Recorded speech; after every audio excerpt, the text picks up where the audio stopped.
Hello दोस्तों, आप सभी के लिए इकरा साइकोलॉजी एजुकेशनल चैनल एक महत्वपूर्ण टॉपिक को लाया, जो कि आज हम लोग नए टॉपिक को देखेंगे, जो कि प्रैक्टिकल कॉपी के बारे में बताया जा रहा है कि आप किस तरह से साइकोलॉजी में प्रैक्टिकल बना सकते हैं।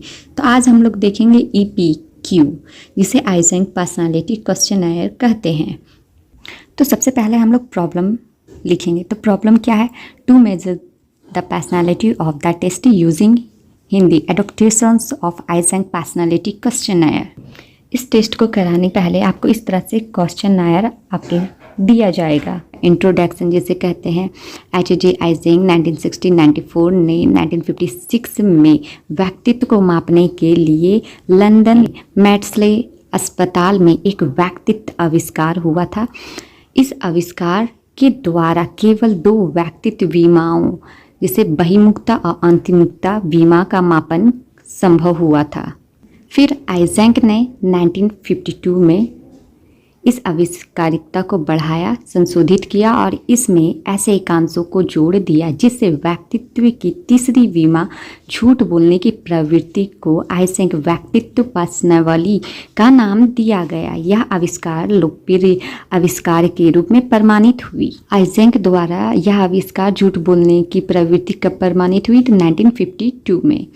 फिर उसके बाद 1988 में भारत में इसका रूपांतरण डॉक्टर विमलेश डे और डॉक्टर राधे ठाकुर द्वारा हिंदी भाषा में किया गया। फिर उसके बाद इस प्रश्नावली के द्वारा व्यक्तित्व की 4 बीमाओं का मापन किया गया। इस बीमा में प्रश्नावली में कुल कितना एकांश मिलेंगे? तो आपको 72 एकांश मिलेंगे।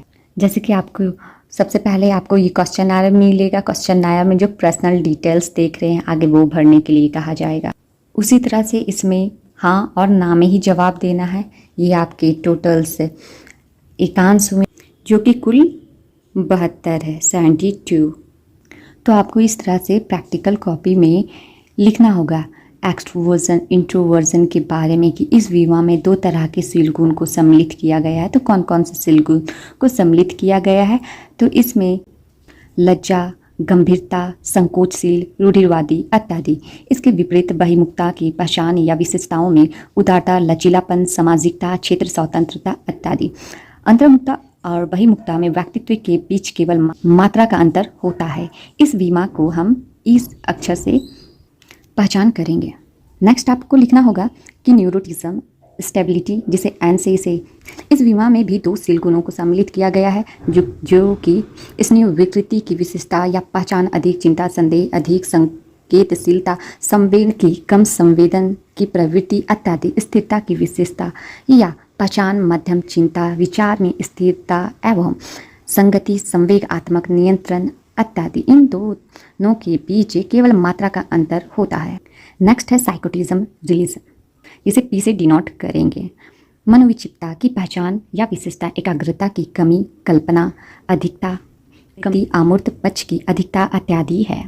वास्तविकता की या विशेषता व्यवहारिकता, सृजनात्मकता, एकाग्रता इत्यादि के बीच केवल मात्रा का अंतर होता है। अब आते हैं नेक्स्ट, प्रोनोसिस टू लाई, जिसे लाई के बारे में, झूठ के बारे में किसने किया? तो आइजेंक ने किया था।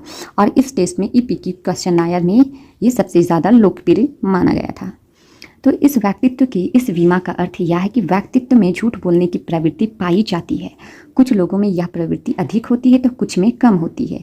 इस बीमा का प्रतीक जो चिन्ह है उसे L से डिफाइन किया गया है। अब प्रैक्टिकल कॉपी के लिए जो बनाने का थर्ड क्या है? तो पर्पस डालेंगे। तो उसका उद्देश्य क्या है?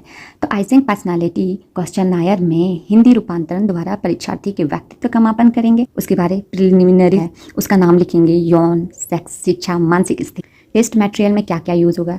डे तथा ठाकुर EPQ हिंदी रूपांतरण, answer sheet, manual, pencil, screen ETC का इस्तेमाल किया जाएगा।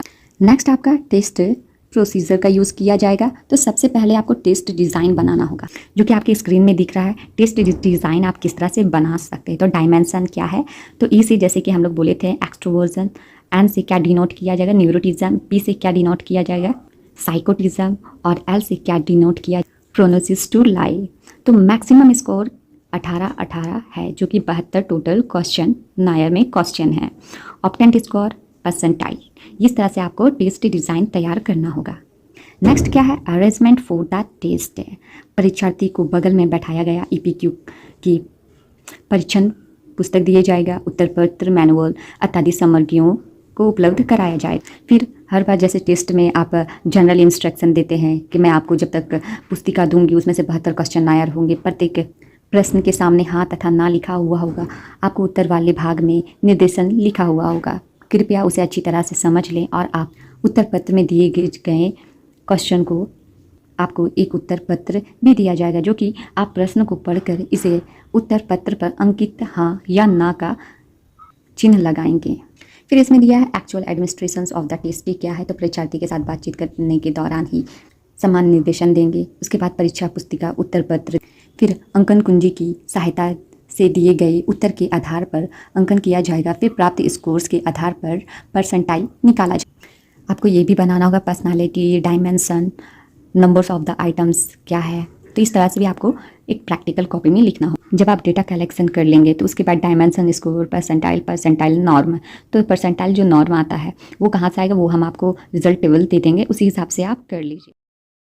फिर नेक्स्ट है इंटरप्रिटेशंस ऑफ द रिजल्ट है। डाटा कलेक्शन से पता चलेगा कि बहिमुक्ता, अंतिमुक्ता, बीमा पर जो हमारे परीक्षार्थी है 6 अंक पाया है, जिसका शतमक क्या है, परसेंटाइल क्या है, तो इसका अर्थ यह हुआ कि हमारी जो परीक्षार्थी है वो 4% लोगों से ऊपर है, जिसका परसेंटाइल 96% लोगों से नीचे है।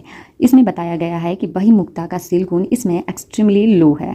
फिर उसके बाद न्यूरोटिज्म के बारे में देखेंगे, जैसे स्नायु विकृति बीमा का पर प्राप्तांक उसको 9 प्राप्त हुए हैं, जो कि आप देख सकते हैं कि इसमें एन में 9 नंबर अंक प्राप्त हुए हैं उसे। तो इस प्रकार से आप लिखेंगे अपने प्रैक्टिकल कॉपी में कि जो परीक्षार्थी जिस पे हम टेस्ट कर रहे थे उसका 9 अंक प्राप्त हुए हैं, तो इसका परसेंटाइल जो होगा 63% से लोगों से ऊपर है, यानी 37% से नीचे है, अतः इसका बीमा भी हाई है।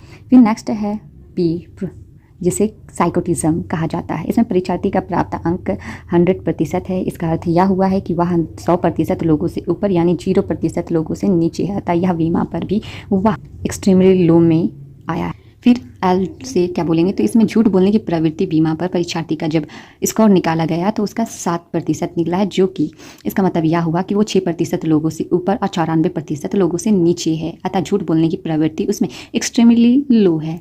और कंक्लूजन में लास्ट हम यह निकालेंगे कि हमारा जो निष्कर्ष निकल कर सामने आता है, हमारे परीक्षार्थी कुल मिलाकर समान व्यक्ति से कम है। इसी प्रकार से जो आइजेंक पर्सनालिटी क्वेश्चनायर है, यहीं पर टॉपिक को विराम देती हूँ। आई होप कि आप लोग को पसंद आया हो और आपको कहीं ना कहीं प्रैक्टिकल कॉपी बनाने में बहुत उपयोगी हो। मिलती हूँ नेक्स्ट वीडियो पे।